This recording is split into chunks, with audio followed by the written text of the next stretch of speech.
Hello everyone. I'm sitting here in Doncaster Unitarian Free Christian Church. We have set everything up for a wedding.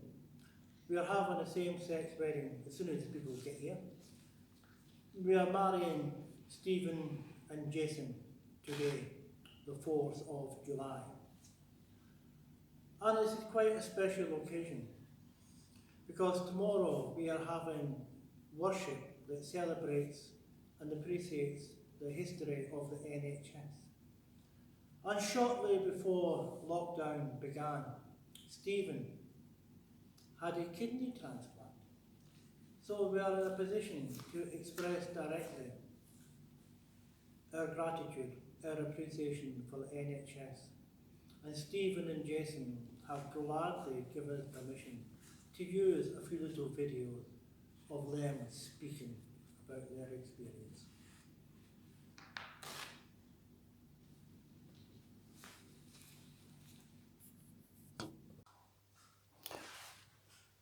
Can I just say, Jason and Steve, that we're delighted that you've agreed to let us do a little bit of video for our blog, because to be perfectly honest, this is an important occasion for us as well as it is for you.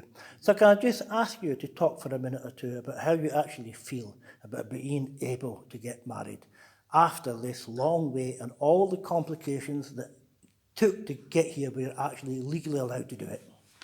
So I think first and foremost, it's absolutely amazing how love can be recognised between any two individuals. It's not just a stereotypical man and woman. As you go through life, you no set agenda of who you fall in love with. And in my case, I fell in love with somebody of the same sex. And at the time, as a child growing up, knowing that that was against the law, that made me feel as if I was doing something wrong. But yet now the law has changed, love is being recognised. It's not just love and the same sex, it's colour of skin, the person that you are as the individual. It's great that now we can be united and be recognised just like every other person is. Yeah, you're right. But also, we've had such a long journey over this last few years. I mean, it's not the first time we've booked a wedding and had to overcome hurdles. We've just overcome a humongous hurdle. The last 3 years have been a massive struggle for me for health. We've booked a ceremony a year ago because we didn't know where personally I was going to be as an individual because of health reasons. And then to have my health fixed, and then for the coronavirus to hit, again, we didn't think we were ever going to be able to get to the point where we were able to actually seal our love together as one and unite. So it's fantastic that we're able to do it. I'm excited. Yeah, very excited. We've been together, 12 years this September, and it's been an amazing 12 years, but I just want to show people that we're in it for the long haul, aren't we? The long haul. We've come over so many obstacles, whether personally or environmentally, and it's now our time, and it's really exciting. We're going to take it with both hands and run with it. Excellent. This weekend we celebrate the founding of the NHS, the National Health Service. It was officially launched on this day in 1948, 72 years ago.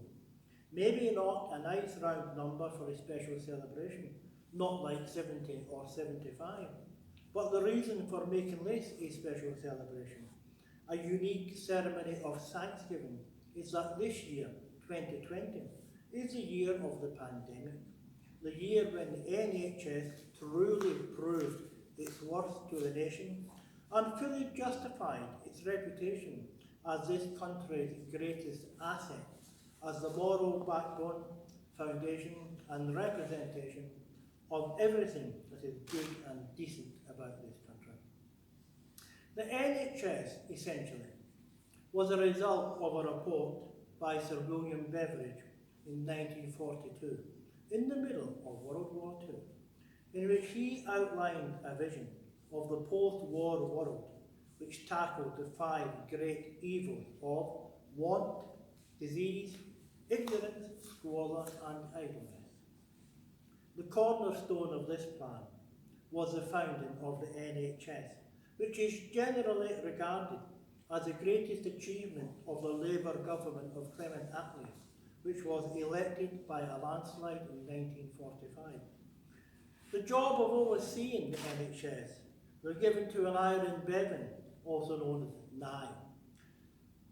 And he declared from the outset that it must universalise the best, not simply provide a safety net for the poorest. It must be free at the point of delivery, and it must be provided according to need and not the ability to pay. Bevan faced considerable resistance to his plans, not only from the upper classes and some members of the medical profession who feared the loss of privileges and status, but also from some working people who were quite proud of having paid their way and felt uncomfortable being the recipients of charity, which is why the opening page of the pamphlet introducing the NHS to the nation said, "It is not a charity. You are all paying for it, mainly through taxation, and it will relieve your money worries in times of illness."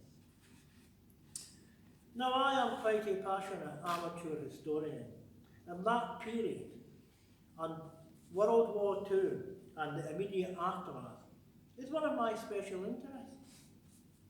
And personally, I think the founding of the NHS represents something more than the mere fact that it is not a charity, but it is paid for through taxation.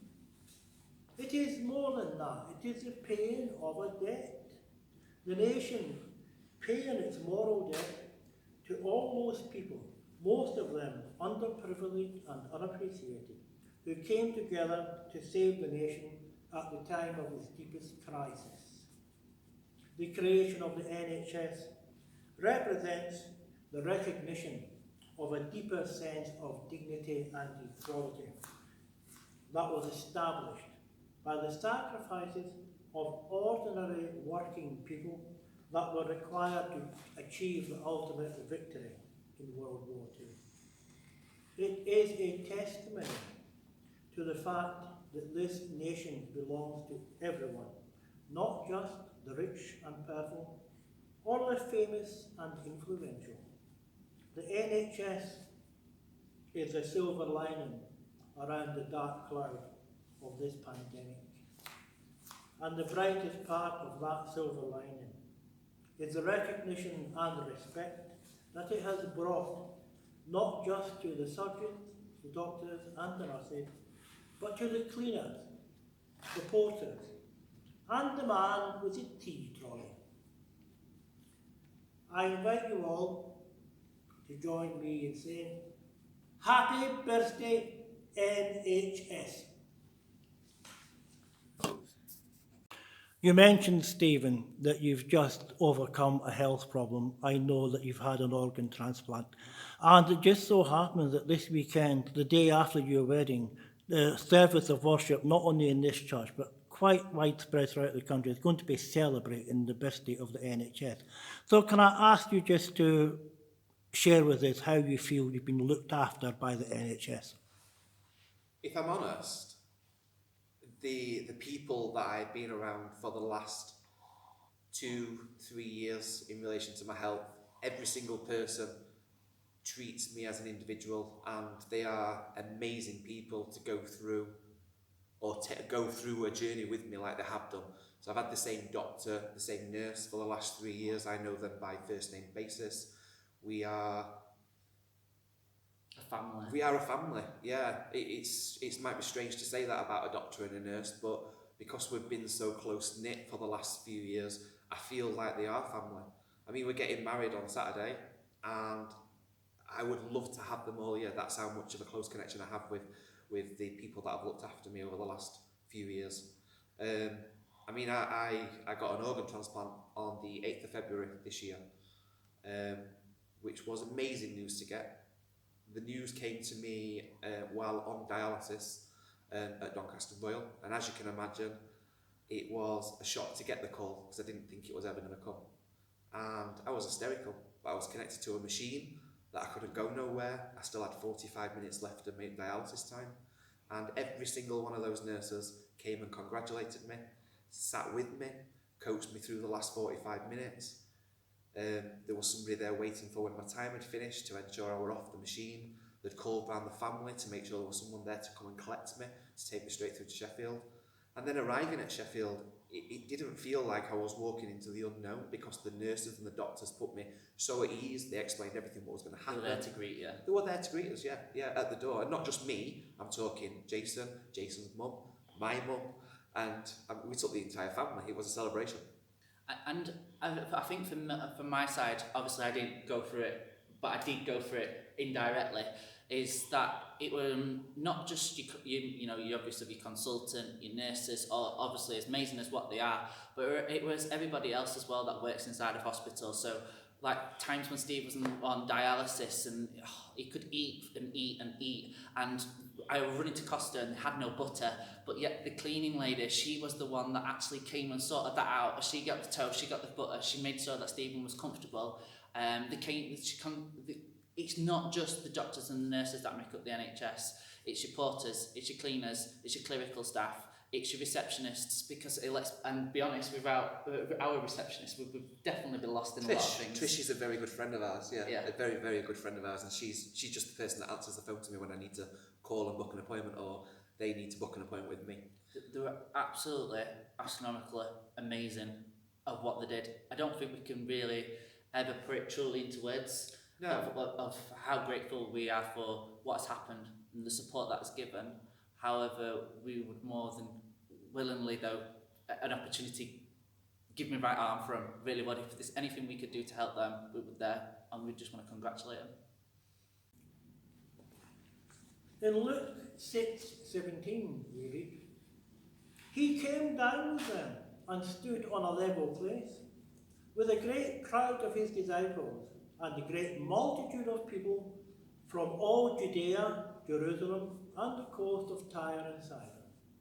They had come to hear him and to be healed of their diseases, and those who were troubled with unclean spirits were cured. And all in the crowd were trying to touch him, for power came out of him and healed all of them." When I began to think out the shape of this service, and to flesh out the idea that it would begin with a fairly straightforward appreciation of the NHS and its history, and then move towards exploring the question, what does it mean to be well? Is it just being free from illness, or is there something more? And I came across an article on the Guardian website with the intriguing title, "Wellness is a Seductive Lie." Oh, I thought, I'd better take a look at that. It was by a young woman called Abby Palmer, and she wrote, "I received an Arts Council England grant to complete research for my book, Sanatorium. Writing a book was the only way I could think of funding a much-needed visit to a water-based physiotherapy rehabilitation programme, which was necessary to help symptoms caused by psoriatic arthritis and Ehlers-Danlos syndrome. So I found myself in the sanatorium of my dreams, a thermal hydrotherapy centre on an island in the middle of the River Danube. I noticed the overall glamour of many of the women around me. They wore diamond earrings and elegantly expensive clothes bedecked by jewellery. Wellness is an aesthetic shaped by primarily young, slender, white women in stylish leggings, usually standing in front of cliff tops or inside gyms. I followed a link in this article to an earlier article by a woman called Suzanne Byrne, titled "Wellness, Just Expensive Hype or Worth the Cost?" She did not doubt that many practices described might actually have beneficial effects, but privately suspected that so would a 20-minute meditation or a 2-mile walk. She asked, Is this level of wellness only attainable to a few middle-class high earners with the income, and some might say the credulity, to afford the high spending? And she quoted a Dr. Sarah Housley as saying, "The trend has developed a reputation for being quite expensive and elitist. At the more luxury end of the market, wellness also became a way for people to show off their wealth more subtly than by buying an expensive handbag or car. Instead, they could go to exclusive yoga classes and drink expensive juices, a trend that we call not wellness, but wealthness." Honestly, I really didn't want to be that cynical, but when I actually followed up more lines and found out how much it actually cost for some of these courses, really, you could buy a house in the town I grew up with for what they charge. Shop carefully, you could have bought a street in the town I grew up with for some of the charges they have for these courses. Luke 6:24. "But woe to you who are rich, for you have received your consolation." Honestly, I'm not that cynical. I don't think there's anything wrong with having a little bit of money. I like having a little bit of money. In fact, the ideal amount of money to have is a little bit more than you really need. If you've got less than you need, you have problems. But if you've got much, much more than you need, you've got problems. No, it's not people having a bit of money that I object to, but that people who have a bit of money think that makes them better than people who have less money. That's what I think is profoundly foolish and life-limiting. It's a form of spiritual poverty. No, it's not how much you have, but how grateful you are for what you've got. The secret of happiness, said the Dalai Lama, has nothing to do with how much you have, but how grateful you are for what you've got. Let us pray. Prayer of Confession and Healing by Catherine Hoch. "Come with what you have, for you who grieve this day, know that you are invited to bring the broken pieces of your heart. Loved by one another, we discover God's love for us. Come with what you have, for you who come with gladness, know that your melody will find harmony. Accepting God's love for us, we are called to love one another. Come with what you have, for you weighed down with too many shoulds and what ifs, know that here you may lay down the burdens of guilt and shame. Loved by one another, we discover God's love for us. Come with what you have, for you who have the answers, know that new questions await you. Accepting God's love for us, we are called to love one another. Come with what you have, for you who come in seeking, know that your questions are safe in the presence of God. And loved by one another, we discover God's love for us. Amen. What? By Catherine Hoch. Well then, Jason and Steve, I know that you're going to record the entire ceremony so you can share it with everyone that's not going to be here.